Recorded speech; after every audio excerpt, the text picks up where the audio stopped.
জুলাই সনদের প্রাথমিক খসড়া তৈরি করেছে জাতীয় ঐক্যমত্য কমিশন। আগামী 3 দিনের মধ্যে রাজনৈতিক দলগুলোর সঙ্গে আলোচনা শেষ করতে চায় তারা। আর এই জুলাই সনদের ওপর নির্ভর করছে দেশের বহুল প্রতীক্ষিত জাতীয় নির্বাচন। যদিও এখনও কয়েকটি মৌলিক সংস্কারের বিষয়ে চূড়ান্ত সমাধান হয়নি। এত অল্প সময়ে মৌলিক সংস্কারের বিষয়ে কতটা ঐক্যমত সম্ভব, নির্বাচনের চূড়ান্ত ঘণ্টা বাজবার আর কত দেরি, এসব নিয়ে আজকের এখন প্রকাশ নাম দিয়েছি সনদ। স্টুডিওতে আছেন কামরুজ্জামান রতন, সমাজ কল্যাণ সম্পাদক বিএনপি, সঙ্গে আছেন হাসান মামুন, সাংবাদিক ও কলামিস্ট। আরও যুক্ত হয়েছেন ডক্টর মোহাম্মদ রেজাউল করিম, কেন্দ্রীয় কর্মপরিষদ সদস্য ও সেক্রেটারি, ঢাকা মহানগর উত্তর, বাংলাদেশ জামায়াতে ইসলামী। আপনাদের তিনজনকে স্বাগত জানাচ্ছি আমাদের অনুষ্ঠানে।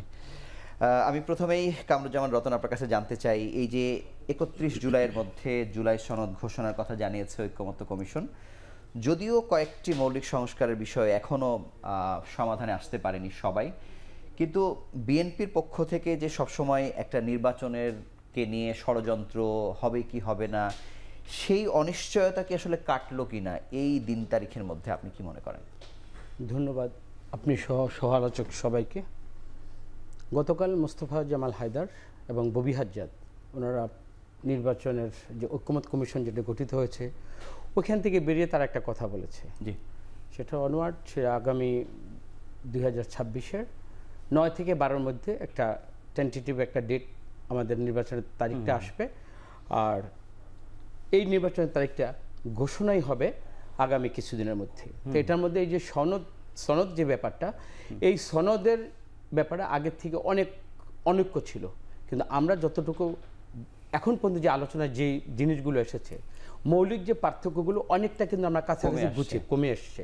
তো যেহেতু আর 3 দিন বাকি, আমি মনে করি এটা তো একটা সেন্সিটিভ ইস্যু, কারণ আমরা এখানে টকশোতে আলোচনা করলাম, আমরা কিন্তু ওই মৌলিক যে আলোচনা যেখানে আমাদের নেতৃবৃন্দ সিনিয়র যারা ওখানে বসে ডক্টর আলী রিয়াজের নেতৃত্বে যেখানে আলোচনাগুলো হচ্ছে, এখানে অনেক সেন্সিটিভ ইস্যুগুলো আমরা যদি অনুমান নির্ভর কথাগুলো বলি, সেখানে আমার তরফ থেকে বা আমার দলের প্রতিনিধি হিসাবে আমি যদি এখন কথাগুলো বলি, আমার মনে হয় এটা খুব সেন্সিটিভ। আগামী এই 7-8 দিনের যে ইস্যুগুলো, 5ই অগাস্ট পর্যন্ত আমরা 1 বছরের যে আমাদের একটা সফল একটা অভ্যুত্থানের মধ্যে দিয়ে যে আমরা জাতি যে একটা সফলতা আমরা দেখেছিলাম, তা আমার মনে হয় এই কয়দিনের মধ্যে আমরা যারা সেন্সেবল মনে করি রাজনীতিবিদ, যেহেতু এটা আমাদের আলোচনার বিষয়বস্তু, এটাকে একেবারে সরাসরি আমি কোন পয়েন্ট আউট করে কথা বলতে আমি ব্যক্তিগতভাবে একটু দ্বিধাবোধ করি। কিন্তু অনিশ্চয়তা কাটছে সেটি বলা যায়। হ্যাঁ, আমরা নির্বাচনের একেবারে আমরা যেহেতু ডেটগুলো কাছাকাছি চলে আসছে এবং এখানে সবগুলো দল যেহেতু পরস্পরের মধ্যে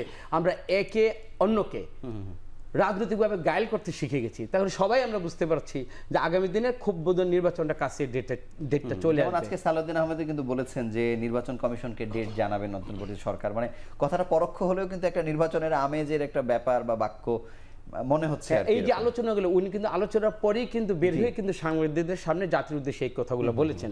তা আমার মনে হয় এই জিনিসটা খুবই সন্নিকটে এবং এটা জাতির সামনে ওনারাই, এটা একটা বিশাল ব্যাপার একটা জাতির জন্য, বিশেষ করে 5ই অগাস্টের পরে আমরা যে প্রত্যাশাটা করছি নির্বাচনের জন্য, একটা ফেয়ার ক্রেডিবল ইলেকশনের জন্য, আমার মনে হয় এই কয়টা দিন আমাদের আর একটু অপেক্ষা করে আমরা সবাই একটু দায়িত্বশীল কথাবার্তা বলে জাতিকে আমরা ঐক্যমতের দিকে এবং ঐক্যবদ্ধ জাতি হিসাবে আমরা সামনের দিকে এগিয়ে নিতে চাই। আচ্ছা হাসান মামুন, আপনার কাছে একটু জানবো যে যদিও কয়েকটি বলছি আমরা, মানে যেই জায়গায় সবাই এখনো ঐক্যমত হতে পারেনি, কিন্তু এগুলো কিন্তু সব থেকে কঠিন জায়গা, যেটির জন্য আসলে দীর্ঘদিনের অপেক্ষা। কিন্তু এই যে 3 দিনের মধ্যে সনদ ঘোষণা করার কথা বা মনে হচ্ছে যে হয়ে গেছে ভাব, এটি কি এত সহজ হবে এই কম সময়ে, আপনি কি মনে করেন? ধন্যবাদ। ঐকমত্য কমিশন যে 20টি প্রস্তাব দিয়েছিল তার মধ্যে 10টিতে কিন্তু ঐকমত্যে পৌঁছানো গেছে, 7টিতে এখনো যায়নি, আর 3টির আলোচনা এখনো চলছে আজকের খবর অনুযায়ী। তো এই অগ্রগতিকে রতন ভাইয়ের সঙ্গে একমত, হালকা করে দেখা কিন্তু যাবে না।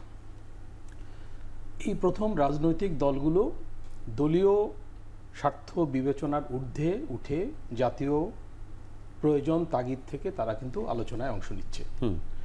এটা একটা ঐতিহাসিক ঘটনা, আমাদের ইতিহাসে এই ঘটনা আর ঘটেনি। সংস্কারের উদ্যোগ কিন্তু অনেক আগে থেকে ছিল।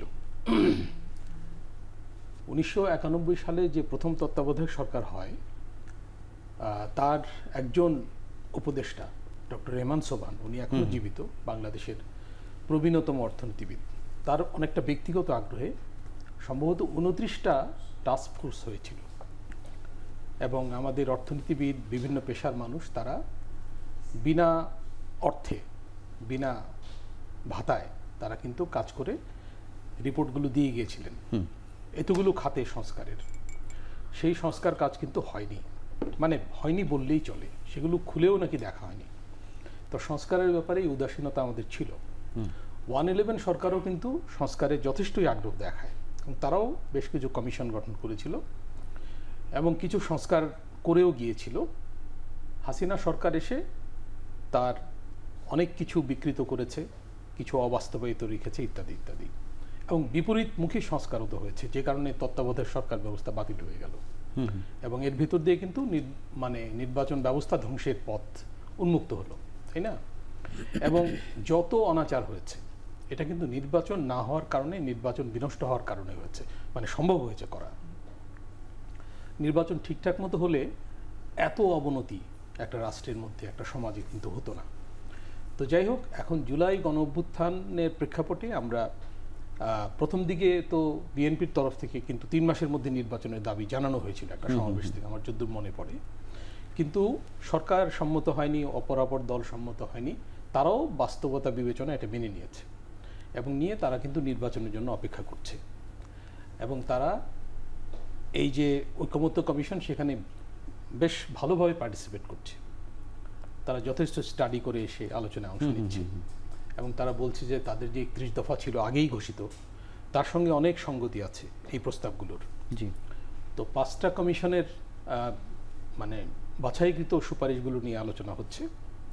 তো এর মধ্যে অধিকাংশ ক্ষেত্রে কিন্তু ঐকমত্য আছে, এবং এমন অনেক বিষয় আছে যেগুলোতে আলোচনার প্রয়োজন নাই, সেগুলোতে কিন্তু বাস্তবায়ন আমরা দেখছি না, এটাও কিন্তু উল্লেখ করার বিষয়। বাস্তবায়ন শুরু হয়ে যাওয়া উচিত ছিল, তাহলে আমরা সংস্কারে কিছু অগ্রগতি দেখতাম। যেমন পুলিশ সংস্কারে কোনো অগ্রগতি হয়নি, অথচ পুলিশ সবচেয়ে বেশি দলীয়করণের শিকার হয়েছিল, পুলিশ জনতার প্রতিপক্ষ হয়ে গিয়েছিল।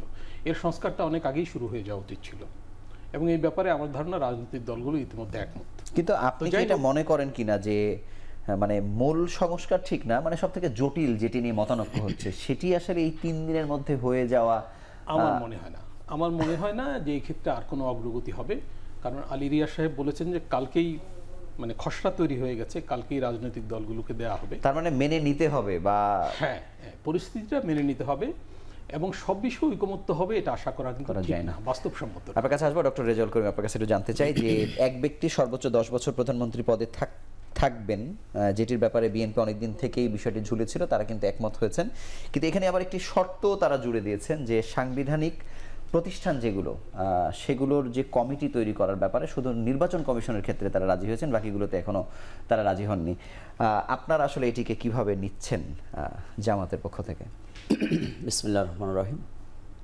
সম্মানিত দর্শক শ্রোতা মণ্ডলী, আমার শ্রদ্ধেয় সহ আলোচকবৃন্দ, সবাইকে অভিনন্দন, মোবারকবাদ। প্রথম কথা হচ্ছে, আমরা এই জুলাই বিপ্লবের মধ্য দিয়ে অলিখিত একটা ঐক্য কিন্তু আমাদের মধ্যে হয়ে গেছে, অর্থাৎ ফ্যাসিবাদের বিরুদ্ধে ঐক্যবদ্ধ লড়াইয়ের মাধ্যমে আমাদের একটাই অলিখিত ঐক্য প্রকাশিত হয়েছে। এখন এখানে দুটি জিনিস, একটি হচ্ছে দেশ, জাতি, আর আরেকটি হচ্ছে দল। এখানে এসে লড়াইয়ের জায়গাটা, আলোচনার জায়গাটি, সেটি হচ্ছে আমরা যেটা সবসময় বলি যে দলের থেকে দেশ বড়, সেই জায়গাকে কতটুকু কম্প্রোমাইজ করবে, কতটুকু ছাড় দেবে, এবং কোনটাকে বড় করে নেবে, জনগণের এই প্রত্যাশার জায়গাটাকে কিভাবে দেখবে, সেই জায়গাগুলো সবচেয়ে গুরুত্বপূর্ণ। আমি মনে করি, আমি এটাকে খুব পজিটিভলি দেখতে চাই যে বাংলাদেশের রাজনৈতিক দলগুলো যে আলোচনায় এসছে, অনেকগুলো ব্যাপারেই কিন্তু খুব কাছাকাছি আসা গেছে, কিন্তু এখানে একটি অংশ আছে ইনসাইড ইন আওয়ার মানে পার্টি, অর্থাৎ তার দল এটাকে কিভাবে দেখছে।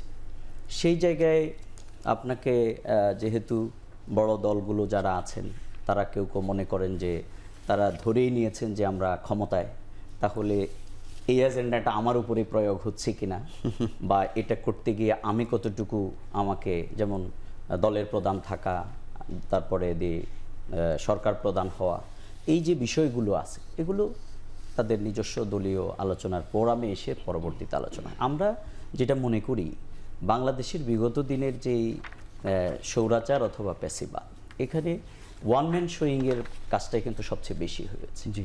এবং শেখ মুজিবুর রহমান থেকে এই কাজটা শুরু হয়েছে। ওয়ান লিডার মানে এইভাবে থেকেই তার মেয়ে এসে এটাকে একবারে চূড়ান্ত রূপ দিয়েছে। সেই জায়গায় এসে আমাদের বক্তব্যটা হচ্ছে যে সংস্কারের এই জায়গাগুলি, কমিটির জায়গাগুলোতে আসলে মানে বিভিন্ন বিরোধী দল থেকেও যদি অবস্থান থাকে তাহলে এটাকে যেভাবে নিয়ে যাওয়া সম্ভব এবং এটাকে বাস্তবায়ন ক্ষেত্রে যে সবাই মিলে যেভাবে করা সম্ভব, তো এই পুরনো জায়গাটাই কিন্তু তৈরি হয়।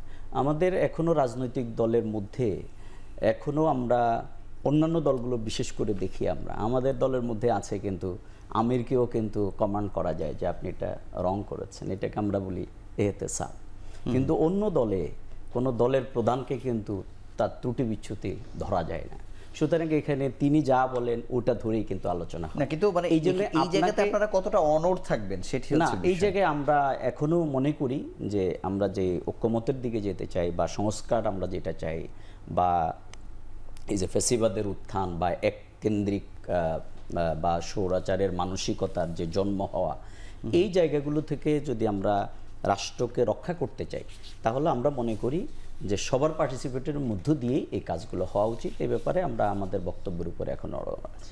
কামরুজ্জামান রতন, আপনার কাছে আরেকটি বিষয় জানতে চাই যে আজকে আরেকটি বিষয়ে ব্যাপক মতানৈক্য হয়েছে আর কি বামপন্থী দলগুলোর সঙ্গে অন্যান্য বড় দল, রাজনৈতিক দল যারা আছে, রাষ্ট্র পরিচালনার মূলনীতি ৭২-এর সংবিধান ইস্যুতে, যেখানে অনেক জায়গাতে জামাত, বিএনপি, এনসিপির মধ্যে মতানৈক্য থাকলে এই জায়গাতে কিন্তু আপনারা সবাই এক। মানে এই জায়গার বিষয়ে আগামীতে আলোচনা হবে, এটি আগামীকালও হতে পারে। সেখানে আসলে আপনারা কি চান শেষ পর্যন্ত, আসলে এই ব্যাপারে কতটা বেশি অনড় থাকবেন? যেখানে আলোচনার টেবিলেই সব কিছু ডিসাইড হচ্ছে ওখানে মত পার্থক্যটা থাকাটা স্বাভাবিক। যার যার মতাদর্শের আঙ্গিকে কিন্তু সে কথাগুলো বলে, কিন্তু সেই যে মত বিরোধের মাধ্যমে রাজপথে ঠেলে দেওয়া বা চ্যালেঞ্জিং পজিশনে যেটা যাওয়া, সেটা কিন্তু আমার মনে হয় এখন আমরা ওটা দেখছি না। আমি ভাইয়ের কথাটা একটু পরিপ্রেক্ষিতে বলি। আমরা রাজনীতি করি সবাই, যেমন গত 19 তারিখে তারা জামাত ইসলাম একটা বড় জনসমাবেশ করলো। এটা কেন? মানুষের মধ্যে পারসেপশন তৈরি করা যে আমাদেরও জনভিত্তি আছে। তা আমরা রাজনীতি করি, আমরা রাজনীতিতে আমরা ক্ষমতায় ছিলাম, জনগণের ভোটে, প্রত্যক্ষ ভোটে আমরা ক্ষমতায় ছিলাম। তো আমাদের চাওয়া পাওয়ার মধ্যে যদি ক্ষমতা কেন্দ্রিক মনোভাব তৈরি হয়, কিন্তু সেটা যদি দানবের না হয়, সেটা তো অপরাধ না। আমরা মানুষের দোরগোড়ায় যাব, আমাদের আদর্শ উদ্দেশ্য, জিয়াউর রহমান, বেগম খালেদা জিয়া, তারেক রহমানের কষ্ট, তারপরে হলো জুলাই অগস্টে যে সর্বোপরি সবার যে সম্মিলিত প্রচেষ্টার মাধ্যমে হওয়া না হওয়ার কথাটি বললেন, মানে এই যে হাত পা বেঁধে দেওয়ার যে চেষ্টা অন্যান্য দলের পক্ষ থেকে সনদের মাধ্যমে, এখানে কিন্তু ওই একটা ভয়ের কারণেই কিন্তু এই আলোচনাটা ঘুরে ফিরে আসলে আসছে আর কি, যে কেউ যেন আসলে স্বৈরাচার, ফ্যাসিস্ট বা কেউ না হয়ে উঠতে পারে। সেই কারণে হয়তো সাংবিধান মানে ওই প্রতিষ্ঠানগুলোতে আসলে কমিটি থাকবে কি থাকবে না, মানে সেটিকে আপনারা কিভাবে দেখছেন? তাহলে তো বিএনপি বলতোই যে আমরা ৭২ বা এই যে সংবিধানে আছে যেখানে দানব তৈরি হয় বা ভোট ছাড়া ক্ষমতা থাকা যায়, লুট করা যায়, এইটাই যদি আমরা যদি প্রি-ডিসাইড করে ফেলতাম তাহলে তো আলোচনায় প্রথমে বলতাম না আমরা এই ধরনের আলোচনায় যাব না, কারণ আমরা উই আর ডিসাইডেড আমরা তো ক্ষমতায় যাচ্ছি। নিশ্চয়ই এই ধরনের মনোভিত্তিটা কখনো না। আবার যাদের জনভিত্তি নেই, শুধু কথার যদি আওয়াজই যদি বলে, তারা যদি বলে যে আমরা তো ক্ষমতার একটা পার্ট হবো, অবশ্যই ক্ষমতার পার্ট হওয়ার একমাত্র মানে উদ্দেশ্য এবং কার্যকরী পদক্ষেপ কোনটা? আমি জনগণের কাছে আমার মতাদর্শ নিয়ে আমি যাব, আমি কি করেছি, আমি কি করতে চাই। আমার দলের ম্যানিফেস্টোর মধ্যেও কিন্তু এই জুলাই সনদ এবং যে সংবিধানের যে পরিবর্তনটা, এটা কিন্তু সবার জন্য। এই যে এতগুলো আত্মত্যাগের পরেই কিন্তু আজকে যে বাংলাদেশের যে আলোচনার টেবিলে যেখানে বসছে, আপনি স্বাধীনতা 54 বছর পরে আপনি দেখেন তো এই ধরনের কোনো পরিবেশ 71-এ আমাদের 90-তে কখনই কিন্তু আমরা এটা পাইনি। আমরা এই সুযোগকে হাতছাড়া করতে চাই না। আমরা জাতীয়তাবাদী দল বিএনপিও আমরা চাই সবার, কিন্তু আমাদের পয়েন্টগুলো, আমাদের মানে দৃষ্টিভঙ্গি আঙ্গিকটা সম্পূর্ণ আলাদা হবে। জামাত ইসলাম তাদের আঙ্গিক, বাম দলের তাদের সম্পূর্ণ যার যার দৃষ্টিভঙ্গির আলোকেই কিন্তু আমরা আমাদের কথাটা বলবো।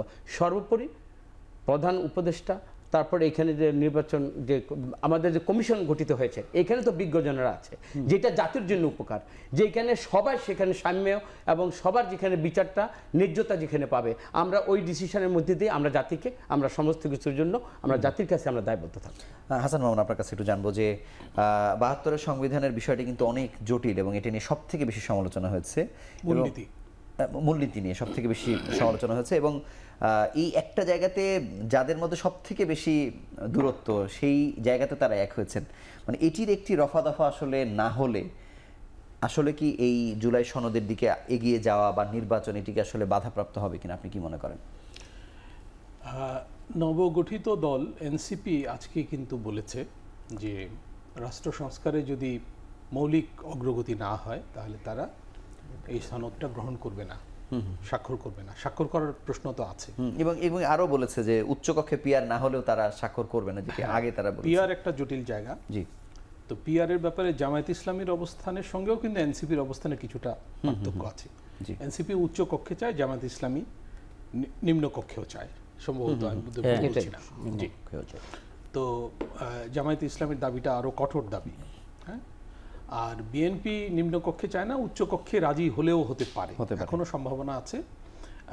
সেখানে আংশিক পিআর হতে পারে বা একটা মিশ্র পদ্ধতি হতে পারে।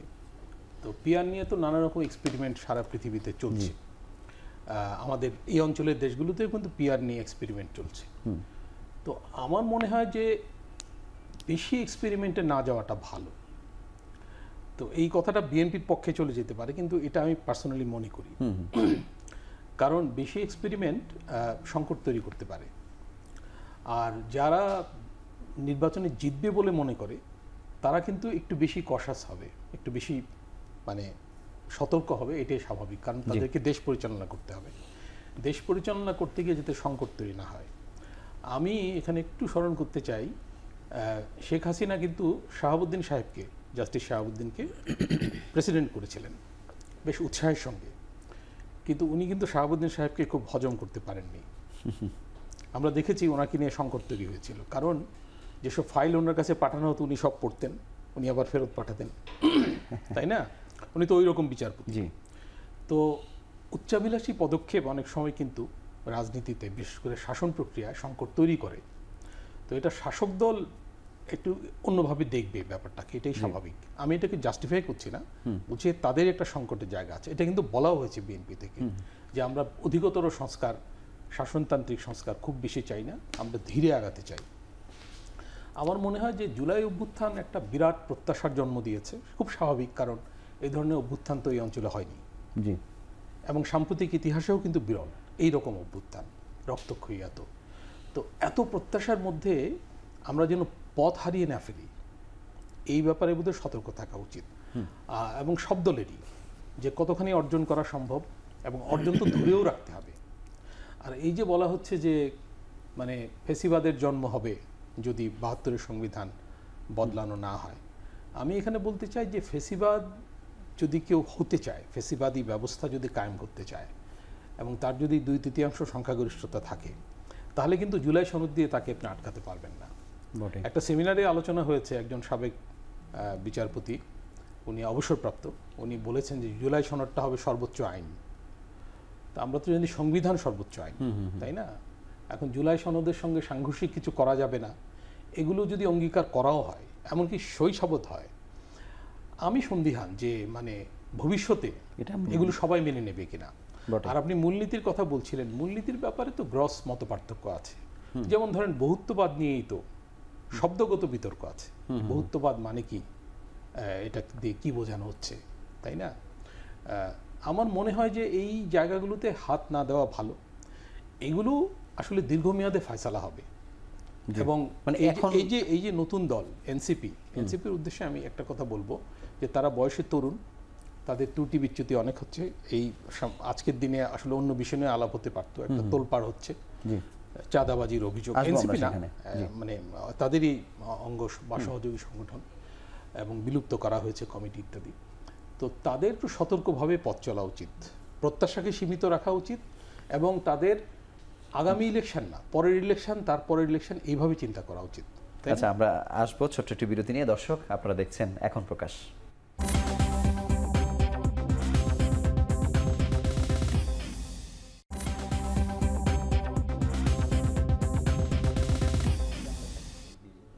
ফিরে এলাম বিরতির পর। আপনারা দেখছেন এখন প্রকাশ। ডক্টর রেজাউল করিম, আপনার কাছে জানতে চাই যে আজকে ঐক্যমত্য কমিশন বলেছে যে 1/4 বা 1/5 আসনে নারীদের সরাসরি নির্বাচন দেওয়ার প্রস্তাব দেওয়া হয়েছে। জামাতের রাজনীতিতে আমরা বিগত দিনগুলোতে যেটি দেখি যে নারী নেত্রী বা সদস্য কর্মী আমরা যেভাবে বলি না কেন, তাদেরকে আমরা দেখি না আসলে। আবার আপনাদের জোটের নির্বাচনের ফলাফলই আসলে বেশি ভালো। এবার আমরা দেখছি যে আপনারা বিএনপিরও আগে সারা দেশেই প্রার্থী দিচ্ছেন। তারা মানে একদিকে হয়তো নির্বাচন পরে চাইছেন, কিন্তু প্রার্থী ঘোষণার দিকে আপনারা এগিয়ে আমরা দেখতে পাচ্ছি। আমার জানার বিষয় হচ্ছে যে এই যে যদি এতগুলো 1/4 বা 1/5 আসনে সরাসরি নারীদের নির্বাচন দেবার এটি যদি বাস্তবায়ন কোনোভাবে হয়, আপনারা কি নতুন করে কোনো সংকটে পড়বেন কিনা? ধন্যবাদ। প্রথম একটু সংশোধনী দিই, সেটি হচ্ছে যে নারীদের দেখতে পাই না, এই কথাটা ঠিক না। কম দেখি তুলনামূলকভাবে। বরং সবার ঘরেই যে নারী আছে এদের মধ্য থেকেই অনেকেই জামাত ইসলামের সাথে সঙ্গে। জি হ্যাঁ, কথা হচ্ছে আমরা মিক্স পলিটিক্স করি না, যেহেতু আমরা আদর্শগত ইয়েতে বিশ্বাস করি। জামাতে আমাদের 19 তারিখে যেরকম একটা সমাবেশ করছে, ঢাকায় নারীদেরকে নিয়ে এরকম আরেকটা সমাবেশ করতে পারে, এবং এই পরিমাণে লোক আছে আমাদের। তো সেই সমাবেশকে আপনারা করবেন? সেটা সময় যদি হয়, আচ্ছা, আমরা মনে করি তাহলে করব। আমরা এমনি নর্মালি নারীরা তাদের নারীদের মধ্যেই কাজ করে, আচ্ছা, আমাদের পুরুষরা নারীদের মধ্যে কাজ করে। তো সেই জায়গায় এসে যে আলোচনাটা আসছে যে এখানে নির্বাচন না, নির্বাচনের জন্যে সবচেয়ে বেশি প্রস্তুত হচ্ছে আসলে বাংলাদেশ জামাত ইসলাম। আমাদের পুরুষ প্রার্থী বলেন সারা দেশে, সেটা কিন্তু আমরা অলরেডি ঘোষণা করে আমাদের কার্যক্রম অব্যাহত। বরং যারা আমাদেরকে বারবার জিজ্ঞাসা করে যে আপনারা নির্বাচন কবে চাচ্ছেন কি, আমরা ওনাদেরকে উল্টো বলি যে আপনারা প্রার্থী ঘোষণা করেন, এবং প্রার্থী ঘোষণা করতে গেলে কি হয় রফা দফা সেটা বোঝা যাবে আর কি। কিন্তু জামাত তার কার্যক্রম, যেহেতু আমাদের তৃণমূল থেকে শুরু করে এই যে আমাদের আমিরে জামাত নির্বাচন সামনে, একবারে আপার লেভেল পর্যন্ত আমাদের ডেমোক্রেসি আছে। এটা অন্য দলগুলো যতক্ষণ পর্যন্ত প্র্যাকটিসে না আসবে ততক্ষণ পর্যন্ত গণতন্ত্র কাগজে কলমে থাকবে। এবং এর সাথে আরেক কথা যুক্ত করে দিতে চাই, সেটি হচ্ছে যে সংস্কারও আপনি যতক্ষণ পর্যন্ত রাজনীতিবিদরা, তার দলীয় কর্মীরা তার আদর্শের প্রতি কমিটমেন্ট না থাকবে, তার ইডিওলজিক্যাল তার এটিকে বাস্তবায়নের জন্য তার উদ্যোগ না থাকবে, প্র্যাকটিস না থাকবে, ততক্ষণ পর্যন্ত ব্যক্তির সংস্কার ছাড়া আসলে কোনো কাগজে কলমে সংস্কার। আমি নারীদের প্রসঙ্গে আপনার কাছে নারীদের এই জায়গায় আমরা শুধু একটাই বলতে চাই, সেটি হচ্ছে যে হ্যাঁ, আলোচনার ভিত্তিতে আজকে কিন্তু আপনারা কত অংশ চান, মানে তাদের প্রস্তাবনার দিক থেকে প্রথম 5% সম্ভবত নির্বাচনের মাধ্যমে আসার ব্যাপারে, পরবর্তীতে 10-এর ব্যাপারে, এটা এখনো কিন্তু ডিসাইড হয়নি। হ্যাঁ, ডিসাইড হওয়ার পরে এই ব্যাপারেও জামাত ইসলামী তার যদি সিদ্ধান্ত যেটি হবে সেটি বাস্তবায়নে সবচেয়ে অগ্রগামী। কোনো ধরনের সংকট নেই, বরং আমাদের সেই পরিমাণ লিডারশিপ আমাদের নারীদের মধ্যে রয়ে গেছে। ধন্যবাদ। কামরুজ্জামান রতন, আপনার কাছে জানবো যে আজকে একটি খবর বেরিয়েছে যে 23 সালে বিএনপির আয় ছিল 1,10,00,000, 24-এ এটি হঠাৎ করে 15,65,00,000 হয়ে গেছে। প্রশ্ন অনেকগুলো এখানে। আপনারা বলেছেন যে সদস্যদের মাসিক চাঁদা, বই পুস্তক বিক্রয়, ব্যাংক সুদ, কিন্তু এটা 1 বছরের ব্যবধানে এটি অস্বাভাবিক কিনা, নাকি এমন কিনা যে সামনে হয়তো বিএনপি ক্ষমতায় আসবে এটি ভেবে মানুষ আবার চাঁদা দেওয়া শুরু করলো? আপনি কিভাবে দেখেন? বিএনপি আজকে রিজভি সহ এবং রাশিদুজ্জামান মিল্লাত আমাদের কোষাধ্যক্ষ যে হিসাবটা নিয়ে আজকে গেলেন, এটা কিন্তু দীর্ঘদিনের একটা পথ পরিক্রমা, বিএনপির একটা আইডিওলজির উপরই কিন্তু হিসাবের যে ব্যাপারটা এটা আজকে নিয়ে গিয়েছে। এটা ম্যান্ডেটরি যেতেই হবে, গেল মানে। কিন্তু আপনার কাছে এটা অস্বাভাবিক মনে হচ্ছে না? এটা হলো কি, আপনি বিগত দিনে দেখেন, আমরা তো সরেছে সময় আমরা তো কোনো কাজই করতে পারিনি। আমাদের নতুন যে সদস্য ফর্ম আমরা বিক্রি করেছি, এবং আমি যতটুকু জানি গতবার যে নির্বাচনের সময় ক্যান্ডিডেট আমাদের 1000-এর উপরে আমাদের ক্যান্ডিডেট ছিল। ওইখানে এক একজন ক্যান্ডিডেট নির্বাচন ফর্ম যে শিডিউলটা জমা দেওয়ার সময় তাকে 30,000 টাকা দলীয় ফান্ডে তাকে দিতে হয়েছে। এবং এই যে বিভিন্ন সময় আমাদের এটা তো আয় ব্যয়ের হিসাবটা একবার ট্রান্সপারেন্ট, এখানে কোনো আমাদের কোনো যখন আমরা এখানে দুদক বলেন সবার সামনেই তো এটা দিয়েছে, সুতরাং এখানে প্রতিটা পুঙ্খানুপুঙ্খানু পরিবেশ পরিস্থিতির কারণে পরিবর্তন হয়েছে। হ্যাঁ, এবং আপনারা তো সবাই বলে যে এখন বিএনপি তো ক্ষমতায় আসবে, যে ক্ষমতায় আসবে এই দেশটা কোথায়, যার ক্ষমতা যার পাওয়ার যে থাকবে সবাই তো হোমসিকের মতো ওদিকেই তো চলে যাচ্ছে। তো সুতরাং ওই ক্ষেত্রে তবে যেটাই হয়েছে আজকের যে হিসাবটা দিয়েছে একেবারে এটা পুঙ্খানুপুঙ্খানুভাবে দলীয় আমাদের যে আইডিওলজির মধ্যে এবং আমাদের গঠনতন্ত্র মাফিক যেটা জমা হয়েছে, এবং আয়বের যে হিসাবটা আপনি দেখেন ওইখানে 4.5 কোটি টাকা কিন্তু আবার ব্যয়েরও একটা হিসাব কিন্তু আছে, সেটা আছে। তো এবং সামনে যখন ইলেকশনটা হবে তখনও দেখবেন বিএনপির এই মূলধনের যে জমাকৃত যে মানে টাকাটা এটা আরো বাড়বে। এখানে অন্য কোনো মানে আমাদের চাঁদার প্রসঙ্গে বলতে গিয়ে এই যে কর্মীদের চাঁদা, এর সাথে চাঁদাবাজি শব্দটা তো খুব দ্রুত চলে আসে আর কি, যেহেতু আজকে একটি ঘটনা ঘটেছে বৈষম্য বিরোধী ছাত্র আন্দোলনের ক্ষেত্রে, বিএনপির তো এটি নিয়ে অভিযোগ আছেই, 4000 নেতাকর্মীকে বহিষ্কার করা হয়েছে। কিন্তু এই তকমা থেকে বিএনপি কেন বের হতে পারছে না, আপনার কাছে কি মনে হয়? মানে এই সমস্যা কি আসলে, যেমন আপনাকে আমি বলে রাখি যে তারেক রহমান কিছুদিন আগে যখন বক্তব্য রাখলেন উনি বললেন যাকে বহিষ্কার করা হয়েছিল তিনি যখন মারা গেলেন তারপরে বললেন যে আমাদের একজন কর্মী মারা গেছে। মানে সেই বিষয়টা মনে হয় যে আসলে বহিষ্কারটা আসলে হয়নি, আপনাদেরই হয়েছিল আর কি ওই কর্মী। মানে সেটি কিভাবে ব্যাখ্যা করবেন?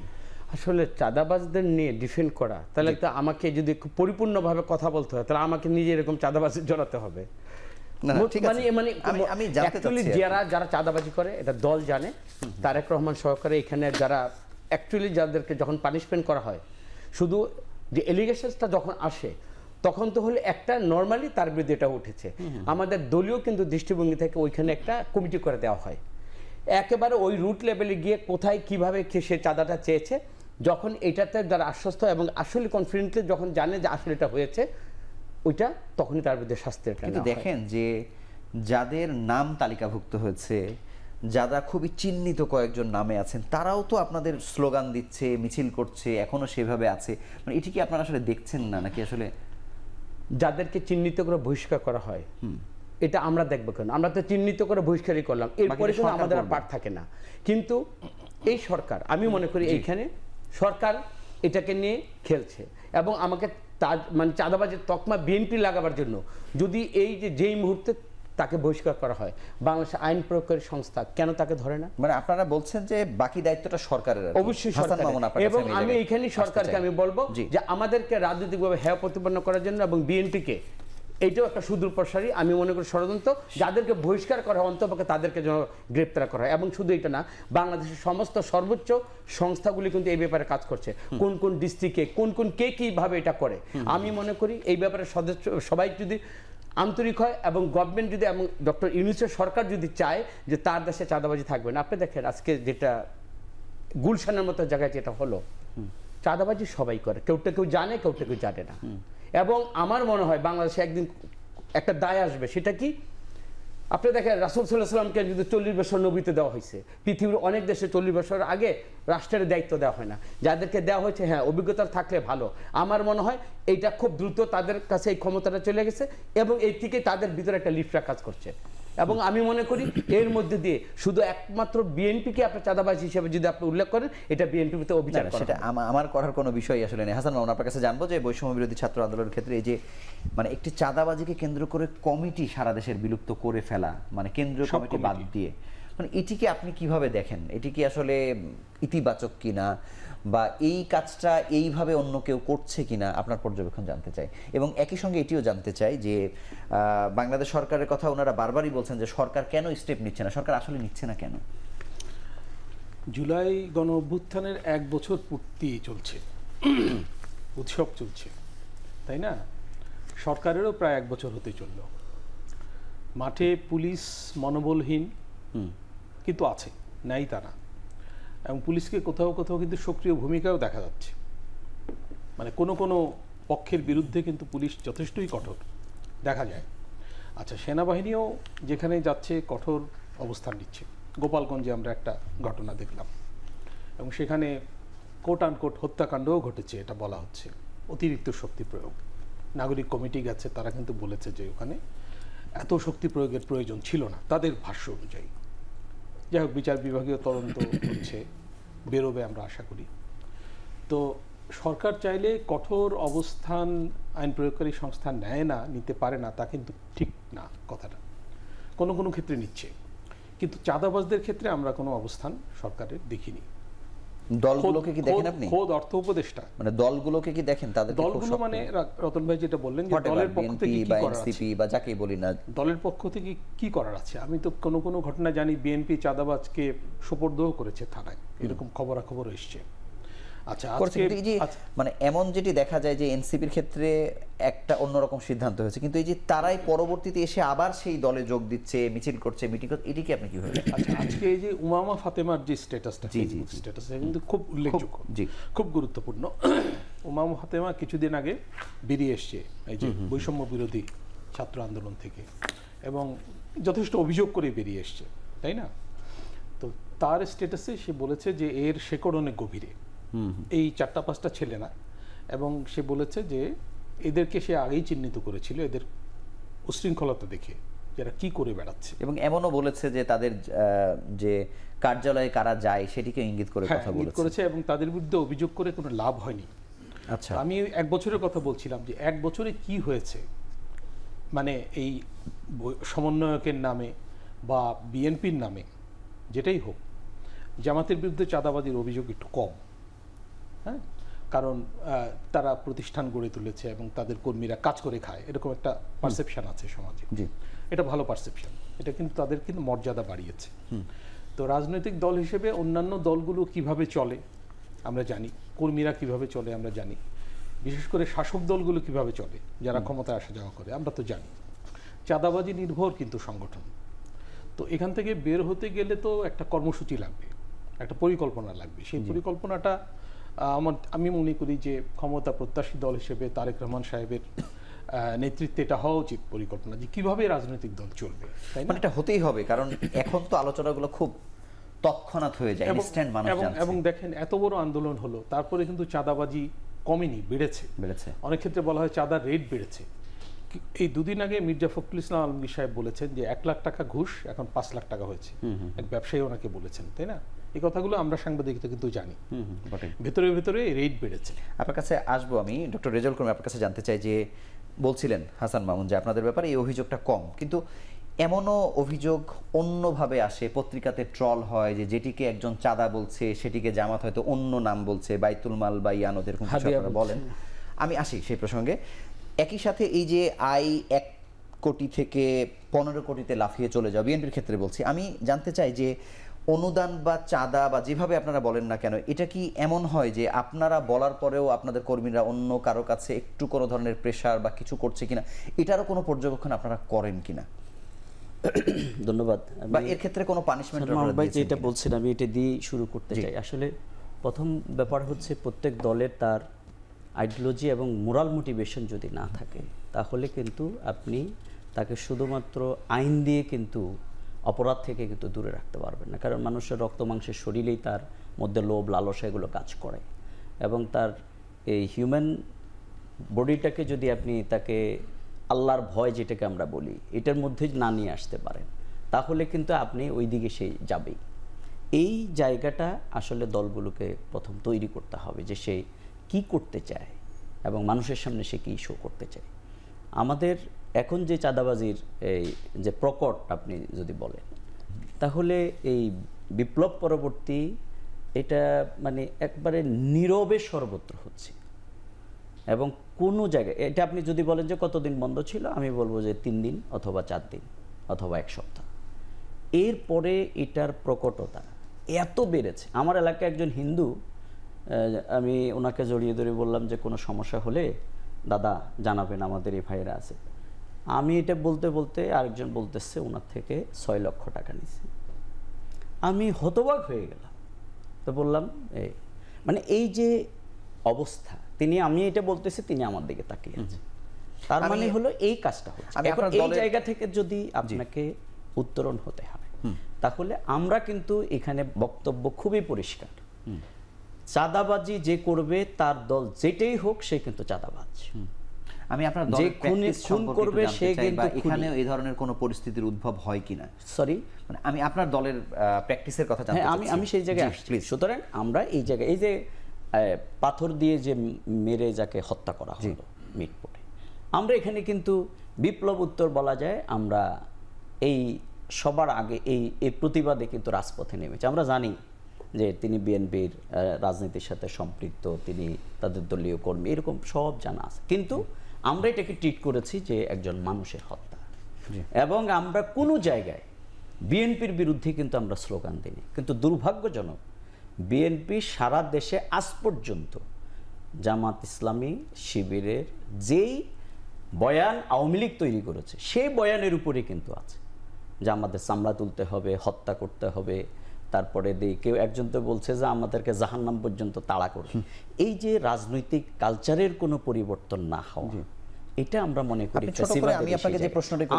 আমি সেই জায়গায় দিয়ে শেষ করতে চাই না। জামাত ইসলামীর এই ব্যাপারে আমি ওপেন বলে যাচ্ছি যে আমাদের ব্যাপারে যদি বিএনপি তো হচ্ছে যে খবর আসলে বহিষ্কার করে, আর আমরা বলবো যে কাউকে যদি কেউ খবর পান তাহলে নিজ উদ্যোগে তাকে আইনের আওতায় আপনারা তুলে দেবেন এবং আমাদেরকে জানাবেন, সাথে সাথে তার ব্যাপারে ব্যবস্থা আমরা গ্রহণ করব।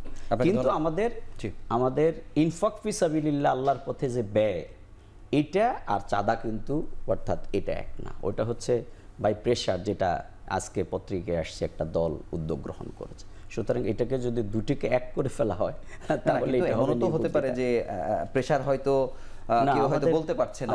আমাদের কোনো পর্যায়ে এটা নেই, যদি কারো জানা থাকে তাহলে সেটি যেন আমাদেরকে জানানো হয়, সেই ব্যাপারে আপনাকে ধন্যবাদ।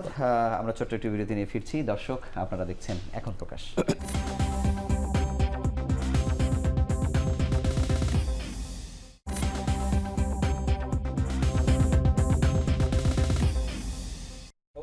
আবারও ফিরে এলাম বিরতির পর। আপনারা দেখছেন এখন প্রকাশ। হাসান মামুন, আপনার কাছে একটু আসবো। জানতে চাই যে এই যে নির্বাচন, ঐক্যমত্য কমিশন, পিআর, মানে এই বিষয়গুলো খুব অল্প সংখ্যক মানুষ ছাড়া একেবারে সাধারণ মানুষ, প্রত্যন্ত অঞ্চলের মানুষ এতটা বুঝে কিনা, বা মানুষ আসলে কি চায়? আপনার কাছে কি মনে হয় যে রাজনৈতিক দলের এত টানাপোড়েন, এই মিছিল মিটিং এগুলোর বাইরে এই প্রত্যাশা গণ অভ্যুত্থানের পরে মানুষ আসলে কি চায়, আপনি কি মনে করেন? আচ্ছা, এই অভ্যুত্থানে কিন্তু সাধারণ মানুষ ব্যাপকভাবে অংশ নিয়েছিল। এর মধ্যে একটা রিপোর্ট হয়েছে যে শ্রমজীবীদের পার্টিসিপেশন এবং আত্মাহুতি দেওয়া এটা সর্বোচ্চ, তারপরে শিক্ষার্থী, তারপরে রাজনৈতিক কর্মী এবং সব দলের কর্মীরা, বিএনপির কর্মীরাও হতাহত হয়েছে ব্যাপকভাবে, জামায়াতের কর্মীরা হয়েছে, অনেকে বলে হিজবুত তাহরির, তারাও পার্টিসিপেট করতে পারে, করেছে, মানে প্রাইভেট বিশ্ববিদ্যালয়ে তাদের কিছু ট্র্যাকশন ছিল, তারা সম্মুখ কাতারে এবং বরং তারাই মোড় ঘুরিয়েছে, লড়াই করেছে। প্রাইভেট ইউনিভার্সিটি না নামলে কিন্তু আন্দোলন স্থিমিত হয়ে যেত, এটা আমরা জানি।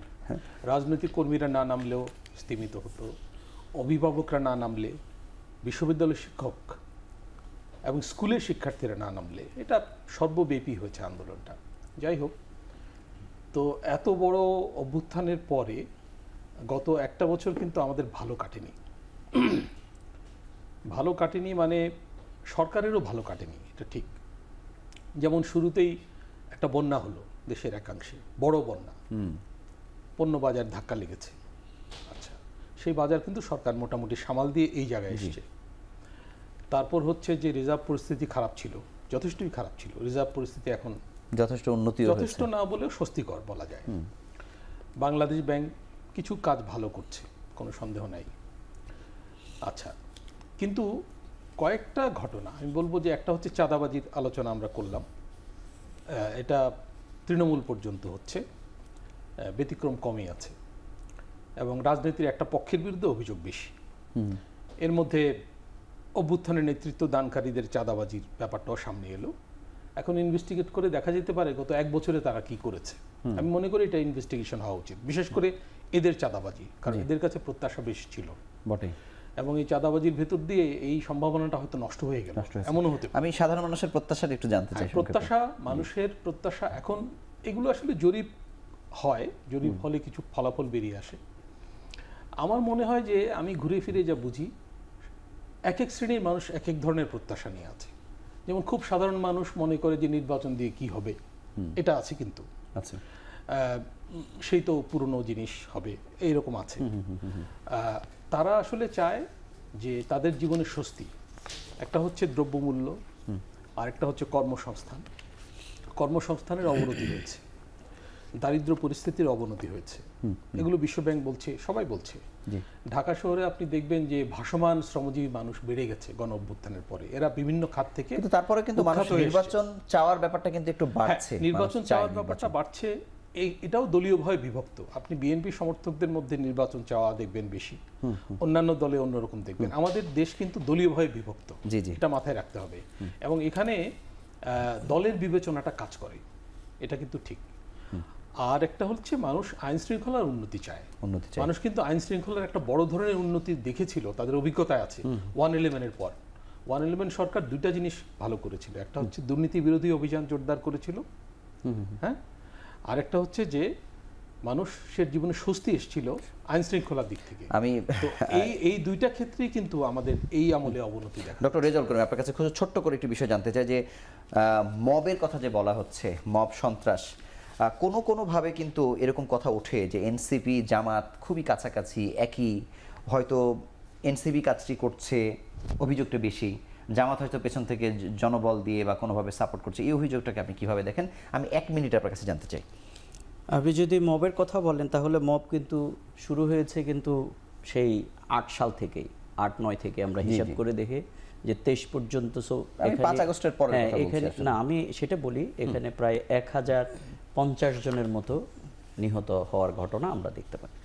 সুতরাং মব করার মাধ্যমে যদি আপনি কোনো কিছুকে নিয়ন্ত্রণ করতে চান তাহলে অ্যাবাব ল হয়ে যায় সেটা, আপনি তাহলে আর আইনকে মানলেন না। সুতরাং আমরা এটাকে কখনো মনে করি না যে এটা যদি হয় তাহলে এর মধ্যে কিন্তু আপনিও একদিন পড়ে যাবেন, অর্থাৎ আপনাকেও কেউ আরেক দিক থেকে বলবে যে এটা সেটা বলে আপনাকে এর আওতায় ফেলে দেবে। হ্যাঁ, যখন মানুষ দেখে এই বিপ্লব পরবর্তী মানুষের প্রত্যাশার জায়গা কি ছিল, যে শিশু থেকে শুরু করে বৃদ্ধ পর্যন্ত এত মানুষের লাশ, কিন্তু সেখানে যদি ফ্যাসিবাদীদেরকে ঘুরতে দেখে আর ফ্যাসিবাদীদেরকে ক্ষমতার জায়গায় দেখে, তখন মানুষ কিন্তু তার ওই এক্সাইটেড মেন্টালিটিটা তৈরি হয়। এটা নিয়ন্ত্রণ করবার দায়িত্ব কিন্তু সরকারের। সরকার যতক্ষণ পর্যন্ত আইনশৃঙ্খলা পরিস্থিতিটাকে স্বাভাবিক করতে না পারবে ততক্ষণ পর্যন্ত মানুষ উত্তেজিত হয়ে সেদিকে যায়। কিন্তু রাজনৈতিক দল হিসেবে, একজন কর্মী হিসেবে শুধু জানতে চাই যে অভিযোগটি আপনাদের ব্যাপারে বলা হচ্ছে যে আপনারা হয়তো জনবল দিয়ে বা অন্যভাবে, এটি কিভাবে দেখেন? আমি তো এক কথাই বলেছি যে এটা আমরা সমর্থন করি না। আপনাকে ধন্যবাদ। কামরুজ্জামান রতন, আপনার কাছে শেষ প্রশ্নটি করতে চাই যে আসলে এই যে ফ্যাসিবাদ ফিরে আসার ব্যাপারে যে সবাই যেমন এক হয়ে যাওয়া, খুব দ্রুত আমরা দেখি যে সব একসাথে নামছেন, কথা বলছেন, ঐক্যমত্য কমিশনের সেখানে আমরা দেখছি যে আস্তে আস্তে আপনারা কিন্তু ওই একটা জায়গাতে আসছেন। মানে আগামী দিনে নির্বাচনের ক্ষেত্রে বা নির্বাচন পরবর্তী বাংলাদেশের ক্ষেত্রে এই যে এক হয়ে থাকার যে ব্যাপার, জামাত, এনসিপি বা আপনারা, এটি কত গুরুত্বপূর্ণ বলে মনে করেন বা সেটি থাকবে কিনা? একমত থাকা এবং সবাইকে এই ফ্যাসিস্টের বিরুদ্ধে, যদি 2 মিনিট সময় পাবেন। আচ্ছা, ফ্যাসিস্টের বিরুদ্ধে যদি আসলে আমরা কার্যকরী একটা বাংলাদেশকে একটা জায়গায় নিয়ে যেতে চাই, যেটা সবার প্রত্যাশিত, যে কারণে এতগুলো আত্মহত্যা, আমাদের তাজা প্রাণগুলো গেল, এই ঐক্যমতের এবং সবাইকে এক জায়গায় আসার এটা কোনো বিকল্প নেই। এই ব্যাপারে যদি আমরা কেউ যদি অবহেলা করি বা কেউ কাউকে যদি ছোট করে, আমার প্রায়োরিটিটাকে যদি আমি যদি মানে প্রাধান্য দিই, সেটা জাতীয় বেশি বড় দল হিসেবে না, সেটা আমার বিএনপি কখনই করে নাই। এই জন্য কিন্তু আমরা ঐক্যমতের সরকার হবে, এটা কিন্তু আমরা আগে কিন্তু এই ঘোষণাটা আমরা দিয়েছি। এখন কে কিভাবে আমাদের এই ফসলটা ঘরে উঠাতে চাই, সেইখানে কার কতটুকু শেয়ারিং থাকবে, তারাও কিন্তু এই জন্য কিন্তু বিএনপিকে টেনে ধরছে বা বিএনপিকে চাপে রাখার জন্য কিন্তু এই ধরনের আলোচনা হচ্ছে। বাট আমি সর্বোপরি বলি, এই যে দেখেন কিছুদিন আগে যেটা হলো, সাথে সাথে কিন্তু যখন প্রধান উপদেষ্টা দেখেছে 4টা দল নিয়ে কিন্তু সাথে সাথে ওই রাত্রে কিন্তু বসে, এটা কিন্তু খুব সিগনিফিকেন্ট। তার মানে কি, যখনই ঝড় আসে, ওই ঝড় না আসলে আমরা সবাই নিজেকে অনেক বড় দানব ভাবি, কিন্তু আমরা যে একলা পথ চলতে পারবো না। এবং আগামী দিনে চাঁদাবাজের প্রশ্নে উনি একটা কথা বলেছেন, সারা দেশে ওনারা কীভাবে নিয়ন্ত্রণ করে সেটা জাতি অ্যাপ্রিসিয়েট করবে। কিন্তু উনি একটা কথা বলেছেন, বিশেষ করে মিটফুটের ঘটনায়, আমি আপনাকে এই শোয়ের মাধ্যমে অন রেকর্ড বলি, এই যে ঘটনাটা ঘটলো, এটা সেফ একটা চাঁদাবাজ, এটা একটা ওইখানে আধিপত্যের ব্যাপার। কিন্তু মানুষ কি সেটা বিশ্বাস করে না? আমরা ব্যাখ্যা যেভাবে দেন না, আমি যেটাই বিশ্বাস করি, এটা আপনাকে যেভাবে এটাকে আপনি তকমা লাগিয়ে এটা তাহলে আমি বলি, সারা দেশে যেভাবে জামাত শিবির বা ওনাদের ব্যাপারে যেভাবে উনি যেটা বলেছেন, এটাই একটা ঘৃণিত, এটা আমি কখনো ব্যক্তিগতভাবে সাপোর্ট করি না। কিন্তু পাশাপাশি আমি বলি, এতবার একটা ঘটনা ঘটার সাথে সাথে আপনি কোথা থেকে স্লোগানটা পেলেন, কোথা থেকে আপনি এই যে প্লেকার্ডটা আপনি বানিয়ে ফেললেন? তার মানে আমার তারেক রহমানকে এবং বিএনপিকে ছোট করার জন্য এটা প্রি প্ল্যান করেছে। এবং আমি গতকাল এক পুলিশ অফিসারের সাথে ওইখানে যে দায়িত্ব ছিল, এক কথাই বলি, ওইটা যে সাদা শার্ট পরা যে ব্যক্তি দায়িত্ব ছিল, যে টোটাল ভিডিওটা করেছে, সে এখনো ধরা পড়ে নাই। আমি মনে করি বিএনপিকে ছোট করার জন্য জাতির কাছে এটা প্রি প্ল্যান অনুযায়ী। আপনাকে ধন্যবাদ এবং আপনাদের তিনজনকে আমাদের সঙ্গে যুক্ত হওয়ার জন্য আন্তরিকভাবে অভিনন্দন জানাচ্ছি। জুলাই সনদের যেহেতু খসড়া তৈরি হয়েছে, আমরা একটু এগিয়ে যাচ্ছি, বেশ দৃশ্যমান পরিবর্তন হচ্ছে। আমরা ভাবছি হয়তো এই শুনতে শুনতে কয়েকদিন পরে হয়তো আমরা নির্বাচনের দিন তারিখও শুনে ফেলবো, নির্বাচনী রোডম্যাপ হয়তো জানতে পারবো, এবং যে নির্বাচনের জন্য বহুল প্রতীক্ষা বাংলাদেশের মানুষের, আপামর জনতার, একটি সুষ্ঠু সুন্দর নির্বাচনের মাধ্যমে গণ অভ্যুত্থানের পরে যে বাংলাদেশ বদলে যাওয়ার কথা ছিল, যে প্রত্যাশা ছিল, সেটি সেই পরিমাণ বদল হবে, সেই প্রত্যাশা শেষ করছি। ভালো থাকুন, সুস্থ থাকুন।